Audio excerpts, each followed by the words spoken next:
Kênh Vấn Ngôn Cổ Nhân là nơi chia sẻ những kinh nghiệm và bài học cuộc sống vô cùng ý nghĩa và quý báu, dựa trên những lời dạy sâu sắc của các vị cổ nhân. Đôi khi một lời nói, một hành động của chúng ta đều mang một tầng ý nghĩa nào đó, nhưng lại vô hình chung khiến cho người nghe lại hiểu theo một hướng khác biệt hoàn toàn so với ý nghĩa ban đầu. Vậy nên, tìm kiếm những lời dạy, những triết lý sống đã hun đúc từ ngàn xưa từ các bậc tiền nhân sẽ giúp cho quá trình sống của chúng ta sẽ dễ thở hơn đôi chút. Cảm ơn bạn đã lắng nghe. Nào chúng ta cùng đến với nội dung của video sau đây nhé. 3 cảnh giới làm người: đức độ có phúc khí, khiêm nhường có hàm dưỡng, trầm tĩnh là trí huệ.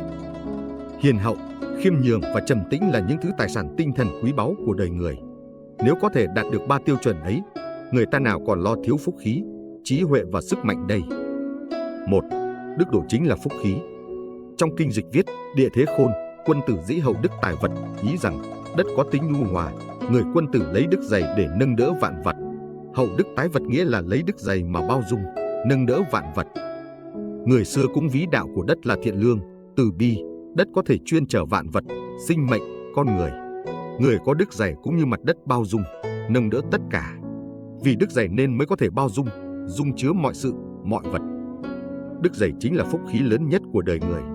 Có đức một phần là có phúc một phần, có đức 10 phần thì cũng có phúc 10 phần.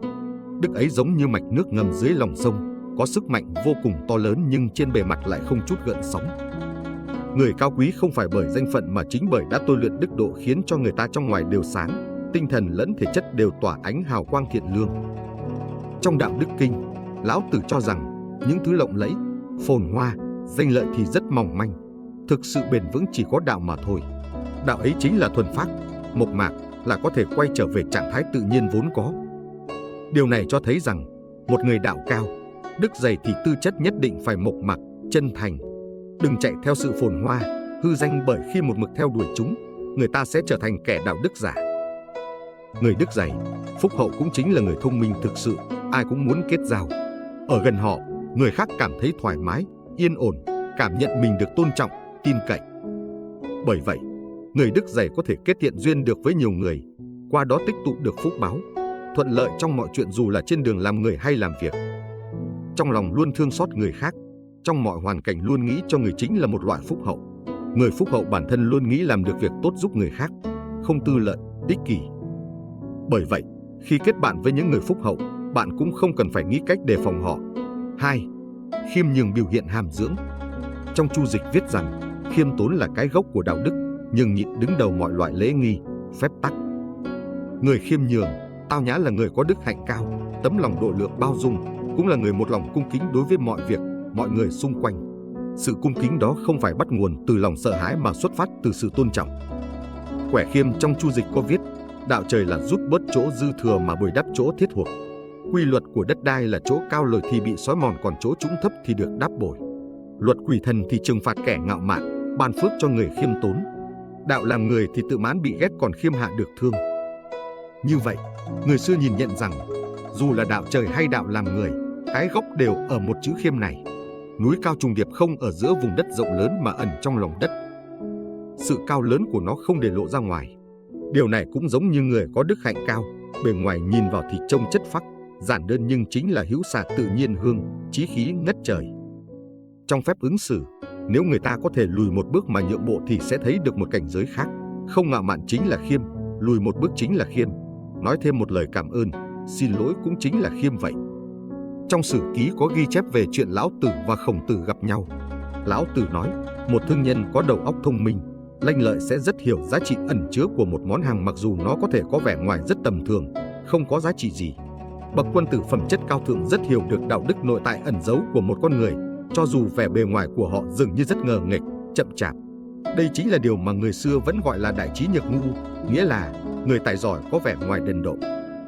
Tăng Quốc Phiên cũng từng nói, giữa trời và đất duy chỉ có khiêm nhường là đạo mang lại tài phúc, kiêu ngạo sẽ sinh ra tự mãn thì dễ bị thất bại. Khiêm tốn chính là tu dưỡng một tâm thái bình thản, là một loại cảnh giới rộng lớn, bao la, giống như trở về bản chất vốn có của ngọc quý, sáng mà không chói lọi. Vậy nên, đừng bao giờ tự mãn, kiêu căng, cũng đừng bao giờ tự cho mình là bậc cao nhân là số một. Hãy nuôi dưỡng cho mình một sự cao quý từ chính phẩm chất khiêm nhường và đẩy lùi sự hèn mọn. 3.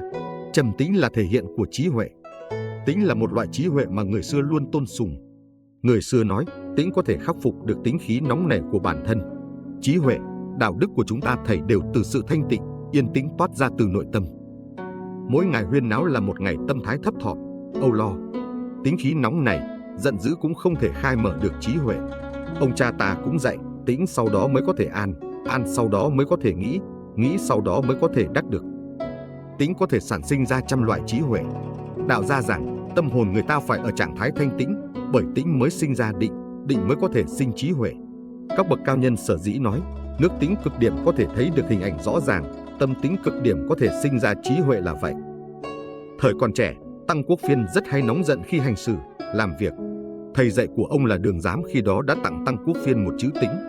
Từ đó, mỗi ngày Tăng Quốc Phiên đều dành thời gian tĩnh tọa để thanh trừ tạp niệm, thả lỏng thân tâm, cũng có thể suy ngẫm về những lỗi lầm của mình, từ đó mà thu được rất nhiều lợi ích. Đường Hạo Minh, chuyên gia nghiên cứu về Tăng Quốc Phiên có một bài luận rất sâu sắc về vấn đề này. Ông nói người ta tới tuổi trung niên nghe thấy đã nhiều, kinh nghiệm đầy mình, quan hệ phong phú, làm việc có phương pháp là việc tốt. Nhưng đồng thời người ta cũng hay lo nghĩ, dục vọng quá nhiều, tinh lực phân tán, tinh thần phân vân, lại là việc không tốt. Vậy làm thế nào để phức tạp trở nên đơn giản và thanh tịnh, để phân tán biến thành tập trung? Cần phải tu tâm, tĩnh là tống khứ nóng giận, tống khứ phồn hoa, đây là phương pháp tốt nhất.